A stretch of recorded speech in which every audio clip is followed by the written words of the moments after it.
কোন জিনিস মানুষকে সবচেয়ে বেশি আল্লাহর জান্নাতে প্রবেশ করাবে? সুইলা রাসূলুল্লাহ সাল্লাল্লাহু আলাইহি ওয়াসাল্লাম আন আকসারি মা ইউদখিলুন নাস আল জান্নাহ। জিজ্ঞেস করা হলো, নবী, কোন জিনিস মানুষকে বেশি জান্নাতে ঢুকাবে? বিষ্ণু বললেন, তাকওয়াল্লাহ ওয়া হুসনুল খুলুক। এক হচ্ছে আল্লাহর ভয়, আরেক হচ্ছে সুন্দর আচরণ। সুবহানাল্লাহ।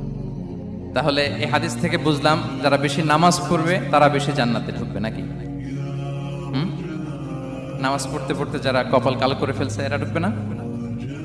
যারা হজ করতে করতে বড় হাজী সাহেব হয়েছে, জিকির করতে করতে হাতে 3-4টা তাসবিহ রেখেছে, তাদের কথা বলা হয়েছে।